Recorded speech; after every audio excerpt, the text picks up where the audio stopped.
Welcome to 99 TV. నేను ప్రియాంక. ఇటీవల కాలంలో అనేక కంపెనీలు ఉద్యోగులను భారీగా తొలగిస్తున్నాయి. ప్రపంచ ఆర్థిక పరిస్థితులు మారడం, మార్కెట్లో అనిశ్చితి పెరగడం, కంపెనీల ఖర్చులు తగ్గించాల్సిన అవసరం రావడం వంటి కారణాలు లే ఆఫ్స్ కు దారితీస్తున్నాయి. ముఖ్యంగా టెక్నాలజీ, ఈ-కామర్స్, ఫైనాన్స్, స్టార్టప్స్ వంటి రంగాల్లో ఉద్యోగ కోతలు ఎక్కువగా కనిపిస్తున్నాయి. కొన్ని కంపెనీలు వ్యాపార వ్యూహాలను మార్చుకుంటూ అవసరం లేని విభాగాలను తగ్గిస్తున్నాయి.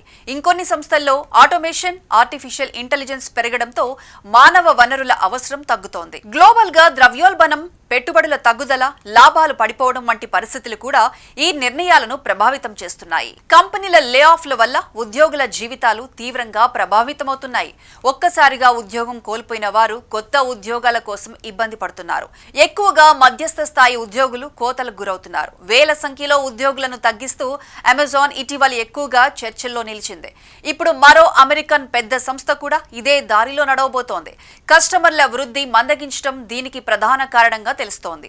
వచ్చే వారంలోనే ఈ సంస్థ భారీ స్థాయిలో లే ఆఫ్లు ప్రారంభిస్తున్నట్లు విశ్వసనీయ వర్గాలు చెబుతున్నాయి.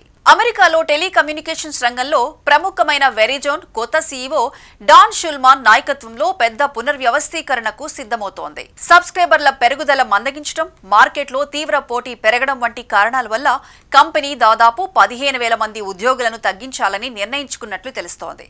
ఇది కంపెనీ మొత్తం ఉద్యోగుల్లో సుమారు 15% వరకు ఉంటుంది. ఇంత పెద్ద సంఖ్యలో తొలిసారిగా లే ఆఫ్స్ చేయడం కూడా ఇదే తొలిసారి. వెరిజోన్ కొత్త సబ్స్క్రైబర్స్ ను ఆకర్షించడంలో నెమ్మదించింది. ముఖ్యంగా కస్టమర్లు ఖరీదైన ప్రీమియం వైర్లెస్ ప్లాన్లను తీసుకోవడానికి ముందుకు రాకపోవడం దీనికి కారణం. మరోవైపు ప్రత్యర్థి సంస్థలు మార్కెట్లో గట్టి పోటీనిస్తున్నాయి. తమ సబ్స్క్రైబర్లను నిలుపుకోవడానికి వెరిజోన్ ఖరీదైన హ్యాండ్సెట్లు, ఎక్కువ సబ్సిడీలు ఇవ్వాల్సి రావడం కంపెనీపై ఆర్థిక భారాన్ని మరింత పెంచుతోంది. ఈ పరిస్థితిలో ఆర్థిక భారాన్ని తగ్గించుకునేందుకు పెద్ద పునర్వ్యవస్థీకరణ తప్పనిసరి అని సీఈఓ భావిస్తున్నారు. వెరిజోన్లో ఉద్యోగ కోతలు వచ్చే వారంలోనే ప్రారంభం కానున్నాయి. అయితే ఏ విభాగాలు ఎక్కువగా ప్రభావితం అవుతాయో ఇంకా స్పష్టత లేదు. కంపెనీకి చెందిన దాదాపు 180 కార్పొరేట్ రీటైల్ స్టోర్లను ఫ్రాంచైజీ ఆపరేషన్లుగా మార్చే యోచన కూడా వెరిజోన్లో ఉంది. ప్రపంచంలో రెండో అతిపెద్ద టెలికమ్యూనికేషన్ సంస్థ అయిన వెరిజోన్ తొలి స్థానంలో రిలయన్స్ జియో ఉంది. 2024 చివరి నాటికి అమెరికాలోనే వెరిజోన్ కు దాదాపు 1,00,000 మంది ఉద్యోగులు ఉన్నారు. గత సంవత్సరం కూడా సుమారు 4,800 మంది ఉద్యోగులను కంపెనీ తగ్గించింది. ఆ సమయంలో సెవరెన్స్ ప్యాకేజీల రూపంలో దాదాపు $2 బిలియన్ ఖర్చు పెట్టింది. వెరిజోన్ ఖర్చులు పెరగడానికి మరో ముఖ్య కారణం పెద్ద స్థాయి పెట్టుబడులు పెట్టడమే. 2021లో సి బ్యాండ్ స్పెక్ట్రమ్స్ $52 బిలియన్ కొనుగోలు చేసింది. అదేవిధంగా ఫ్రాంటియర్ కమ్యూనికేషన్స్ ను $20 బిలియన్, ట్రాన్స్కో వైర్లెస్ ను $6 బిలియన్ కొనుగోలు చేసింది.